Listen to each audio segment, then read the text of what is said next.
سلام الله سلام الله. بسم الله الرحمن الرحيم. المال والبنون زينة الحياة الدنيا. என்றும் கண்ணியத்துக்கும் மதிப்புக்கும் உரிய சகோதரர்களே, உங்கள் அனைவருக்கும் அஸ்ஸலாமு அலைக்கும் வரஹ்மத்துல்லாஹி வபரகாத்துஹு.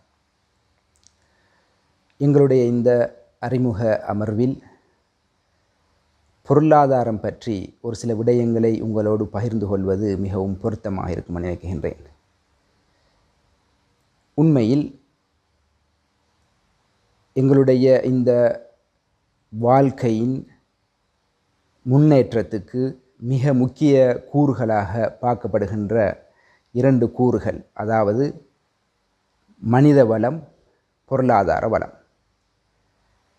எங்களுக்கு எந்த அளவுக்கு பொருளாதார வளமும் மனித வளமும் இருக்குகின்றதோ அந்த அளவுக்கு இந்த பூமியிலே மிகவும் நிம்மதியாகவும் சந்தோஷமாகவும் எங்களுடைய இந்த மார்க்கம் எதிர்பார்க்குகின்ற அனைத்து இபாதத்துகளையும் செய்வதற்கு ஒரு மிகவும் ஏதுவாக அமையும் என்பதிலே எந்த சந்தேகமும் இல்லை.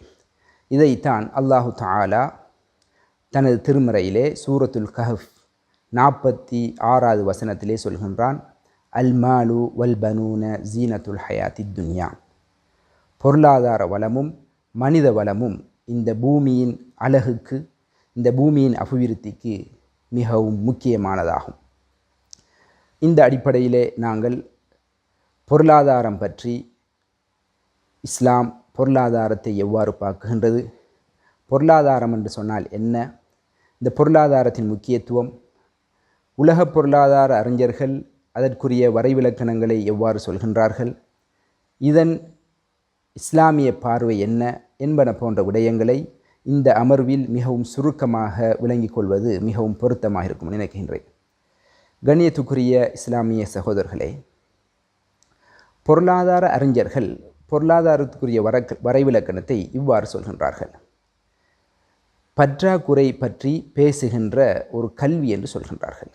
அதாவது வரையறுக்கப்பட்ட வளங்களை வைத்து வரையறை இல்லாத மனித தேவைகளை நாங்கள் எவ்வாறு பூர்த்தி செய்வது என்பது பற்றி பேசுகின்ற ஒரு கல்விதான் பொருளாதாரம் என்று சொல்கின்றார்கள். இந்த அடிப்படையில் இந்த வாழ்க்கையில், இந்த பூமியில் ஒரு பற்றாக்குறை ஒன்று இருக்கின்றது. இந்த பற்றாக்குறை தான் பொருளாதார பிரச்சனை. இந்த பொருளாதார பிரச்சனைக்குரிய தீர்வை நாங்கள் எவ்வாறு இனங்காணலாம் என்பன போன்ற விடயங்களைத்தான் இந்த பொருளாதாரம் பேசுகின்றது. எனவே உண்மையிலே பொருளாதார பிரச்சனை பற்றாக்குறையா என்று நாங்கள் யோசிக்கின்ற பொழுது, அல்லாஹு தஆலா ஃபுஸ்ஸிலத் என்று சொல்லக்கூடிய சூறாவில் 10வது வசனத்திலே சொல்கின்றான், وَجَعَلَ فِيهَا رَوَاسِيَ مِنْ فَوْقِهَا وَبَارَكَ فِيهَا وَقَدَّرَ فِيهَا أَقْوَاتَهَا فِي 4 أَيَّامٍ. இந்த பூமியை படைத்து அல்லாஹு தஆலா இந்த மனித சமுதாயத்துக்கு சாதகமாக இருக்குகின்ற அமைப்பில் அனைத்து விடயங்களையும் ஏற்பாடு செய்துவிட்டு, وَقَدَّرَ فِيهَا أَقْوَاتَهَا فِي 4 أَيَّامٍ, 4 நாட்களில் அல்லாஹு தஆலா இந்த மனித சமூகத்துக்கு தேவையான அனைத்து வளங்களையும் அங்கே போதுமான அளவு வைத்திருப்பதாக சொல்கின்றான். எனவே இந்த போதுமாக இருக்குகின்ற இந்த வளங்களை எந்தளவுக்கு மனிதர்கள் தங்களுடைய முயற்சியின் ஊடாக தேடிக்கொள்கின்றார்களோ அவர்களுக்கு சவா அன் லிஸ்ஸா இலீன், அதை கேட்குகின்றவர்களுக்கு, தேடுகின்றவர்களுக்கு அதிலே போதுமான அளவு இந்த பூமியில் வளங்கள் இருப்பதாக இந்த குர்ஆன் சொல்கின்றது. ஆனால் இன்னொரு இடத்திலே அல்லாஹு தஆலா வலவ் பஸத்தல்லாஹு ரிஸ்க லிஇபாதிஹி லபகவ் ஃபில் அர்த், இந்த மனித சமுதாயத்துக்கு அனைத்து தேவைகளையும் அபரிமிதமாக, நிறைவாக, அதிகமாக கொடுத்து விட்டால் அவர்கள் இந்த பூமியிலே வழிகட்டி விடுவார்கள், எல்லை மீறி விடுவார்கள், இந்த பூமியிலே குழப்பத்தை ஏற்படுத்தி விடுவார்கள். என்றாலும் நாங்கள் வலாக்கின் யுனஸ்ஸிலு பிகதரின் மா யஷா, அளவோடு நாங்கள் இறக்குகின்றோம் என்று இன்னொரு வசனத்திலே அல்லாஹ் தஆலா சொல்கின்றான். அதே போன்று வஇம் மின் ஷைஇன் இல்லா இந்தனா ஹஸாயினுஹு, எங்களிடத்திலே போதிய அளவு எங்களுடைய திரைசேரியில் இருக்குகின்றது, ஆனால் ஒமா நுனஸ்ஸிலுஹு இல்லா பிகதரின் மாலூம், நாங்கள் ஒரு அளவோடு தான் இந்த பூமிக்கு இறக்குகின்றோம் என்று சொல்லி அல்லாஹு தஆலா இந்த பூமியில் இருக்குகின்ற வளங்களை பற்றியும் தேவைகளை பற்றியும் அந்த தேவைகளை நிவர்த்தி செய்வதற்கூடிய போதிய அளவு வளங்கள் இந்த பூமியிலே இருக்குகின்றது, அதை நாங்கள் மனிதனுடைய முயற்சிக்கு ஏற்ப இறக்குகின்றோம் என்று சொல்லியெல்லாம் இந்த பொருளாதாரம் பற்றி ஒரு மறைமுகமாக பல வசனங்களை நாங்கள் பார்க்கக்கூடியதாக இருக்குகின்றது. எனவே உண்மையில் மனிதனுடைய வளங்களிலே பற்றாக்குறை இருக்குகின்றது, மனிதனுடைய வளங்கள் லிமிட் பண்ணப்பட்டிருக்கின்றது. ஆனால் மனிதனுடைய தேவைகள் நாளுக்கு நாள் அதிகரித்து கொண்டு வருகின்றது என்பதை நாங்கள் உணர்ந்து கொள்ள முடியும். ஆனால் இவ்வாறான இந்த பொருளாதார பிரச்சனையை நாங்கள் எவ்வாறு நிவர்த்தி செய்வது என்று இந்த இடத்தில் நாங்கள் மிக சுருக்கமாக பார்ப்பதாக இருந்தால், முதலில் நாங்கள் மனிதனுடைய அடிப்படை தேவைகளை நாங்கள் இனங்காண வேண்டும். பொருளாதார அறிஞர்கள் மனிதனுடைய அடிப்படை தேவைகளை பற்றி சொல்கின்ற பொழுது முதன்மை தேவையாக உணவு தேவை, உடை, உறையில் என்று சொல்லி 3 அடிப்படை தேவைகளை அடையாளப்படுத்துகின்றார்கள்.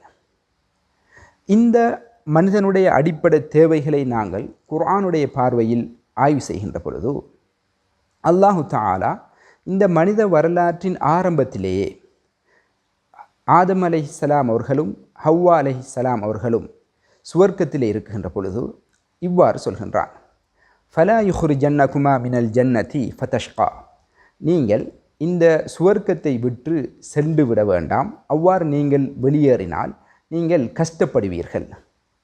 இந்த கஷ்டத்தில் பொருளாதார ரீதியான கஷ்டம் தான் அதிகமாக இருக்கும் என்பதை எங்களுடைய அந்த சூரத்து தாஹாவில் வருகின்ற அடுத்த வசனம் எங்களுக்கு மிக தெளிவாக சொல்கின்றது. அதாவது லா தஜூஉ ஃபீஹா வலா தஅரா, இந்த சுவர்க்கத்திலே உங்களுக்கு பசி வராது, உங்களுக்கு ஆடை தேவைப்படாது.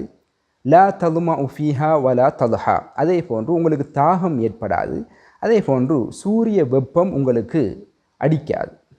எனவே இந்த மனிதனுடைய அடிப்படை தேவைகளை இந்த 2 வசனங்களும் மிக தெளிவாக உணவு, உடை, உறையுள்தான் என்று மனிதனின் ஆரம்ப கட்டத்திலேயே எங்களுடைய குர்ஆன் தெளிவாக சொல்லிவிட்டது.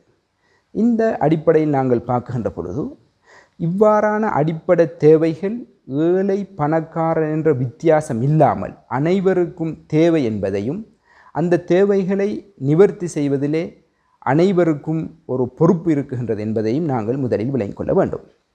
எனவே பற்றாக்குறை என்ற அந்த பொருளாதார பிரச்சனையை இஸ்லாத்தினுடைய பார்வையில் அதில் ஒரு நுட்பம் இருக்குகின்றது, அல்லாஹுடைய நிஅமத் இருக்குகின்றது. அல்லாஹு தஆலா மனிதனுடைய தேவைகளை நாளுக்கு நாள் அவர்களுடைய முயற்சிக்கு ஏற்ப இறக்கி வைக்குகின்றான் என்று நாங்கள் பார்த்தோம். எனவே எங்களுடைய இந்த குறைந்த வளங்களை வைத்து முதலாவது அடிப்படை தேவைகளுக்கு நாங்கள் முக்கியத்துவம் கொடுக்கின்ற பொழுது எங்கள் இந்த பொருளாதார அறிஞர்கள் சொல்வதை போன்று அந்த பற்றாக்குறை என்ற பொருளாதார பிரச்சனையை மிக இலகுவான முறையிலே அதற்குரிய தீர்வை நாங்கள் வைக்க முடியும் என்பதை இங்கு விளங்கிக் கொள்ள முடிகின்றது. எனவே கண்ணியத்துக்குரிய சகோதரர்களே, நாங்கள் இந்த பொருளாதார பிரச்சனையை நாங்கள் அடையாளப்படுத்தியிருக்கின்றோம். அதற்குரிய தீர்வை நாங்கள் அடையாளப்படுத்துவதாக இருந்தால் முதலில் அடிப்படை தேவைகளை நாங்கள் இங்கே விளங்கியிருக்கின்றோம். இதை வைத்து எங்களுடைய இந்த நாளாந்த முயற்சியும் எங்களுடைய இந்த அடிப்படை தேவைகளை உற்பத்தி செய்வதில் நாங்கள் கவனம் செலுத்துகின்ற பொழுது இதற்குரிய தீர்வு நமது கையில் இருக்குகின்றது என்பதை விளங்கிக் கொள்ள முடியும். அதனால தான் ரசூல் ஸல்லல்லாஹு அலைஹி வஸல்லம் அவர்கள் சொன்னார்கள், இன் காமத்தி ஸாஅ வஃபி யதி அஹதிக்கும் ஃபஸீலா இன் இஸ்ததாஅ அன் யஸ்ரஅஹா கப்ல அன் தகூம ஸாஅ ஃபல்யஸ்ரஅஹா. அதாவது ஒருவருக்கு ஒரு சிறிய கன்றை கூட உலகம் அழிகின்ற தருணத்தில் கூட அவருக்கு உற்பத்தி செய்ய சந்தர்ப்பம் இருந்தால் அதை செய்யுமாறு தான் ரசூல் ஸல்லல்லாஹு அலைஹி வஸல்லம் அவர்கள் சொன்னார்கள். உதாரணமாக நாங்கள் தற்போது பல பிரச்சனைகளை எதிர்நோக்கி கொண்டிருக்கின்றோம். இந்த கொரோனா என்று சொல்லக்கூடிய இந்த தொற்று நோய் தற்போது சர்வதேச மட்டத்திலேயும் தேசிய மட்டத்திலேயும் உற்பத்தியிலே பாரிய பின்னடைவை ஏற்படுத்தியிருக்கின்றது. ஆனால் எங்களுடைய அடிப்படை தேவைகளாக நாங்கள் பார்க்குகின்ற உணவு தேவை, உடை போன்ற அடிப்படை தேவைகளை நாங்கள் உற்பத்தி செய்வதிலே பொடுபோக்கு காட்டுகின்ற பொழுது இன்னும் எங்களுடைய இந்த பொருளாதார பிரச்சனை பல மடங்காக மாறும் என்பதிலே எந்த சந்தேகமும் இல்லை. எனவே அல்லாஹு தஆலா யூசுப் அலைஹிஸ்ஸலாம் அவர்கள் ஊடாக சொல்லதை போன்று தஸ்ரஊன சபஅ சினீன தஅபா, தொடர்ச்சியாக நாங்கள் இந்த விவசாயத்திலே குறைந்தது 7 வருடங்கள் நாங்கள் ஈடுபட வேண்டும். அவ்வாறு நாங்கள் செய்கின்ற இந்த உற்பத்தியின் ஊடாக வருகின்ற விளைச்சல்களை நாங்கள் சேமிக்க வேண்டும். அதன் ஊடாக எங்களுடைய இந்த உணவு பற்றாக்குறையை முதலில் நாங்கள் நிவர்த்தி செய்ய வேண்டும் என்பன போன்ற பல குர்ஆன் வசனங்களை இந்த பொருளாதார பிரச்சனைக்கு நாங்கள் தீர்வாக எடுத்துக்கொள்ளலாம். எனவே இந்த சந்தர்ப்பத்தில் நாங்கள் மிக சுருக்கமாக பொருளாதாரம் என்றால் என்ன என்று விளங்கியிருக்கின்றோம்.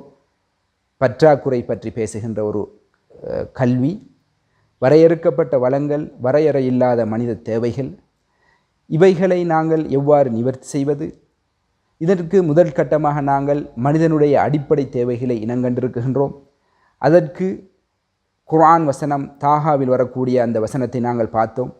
எனவே இவ்வாறு எங்களுக்கு குர்ஆன் ஹதீஸ் எவ்வாறு எங்களுடைய இந்த பிரச்சனைகளை தீர்த்து கொள்வதற்கு வழிகாட்டுகின்றதோ அவைகளை நாங்கள் இன்ஷா அல்லாஹ் எதிர்வரும் சந்தர்ப்பத்தில் நாங்கள் கட்டம் கட்டமாக உங்களுக்கு முன்வைக்க இருக்கின்றோம்.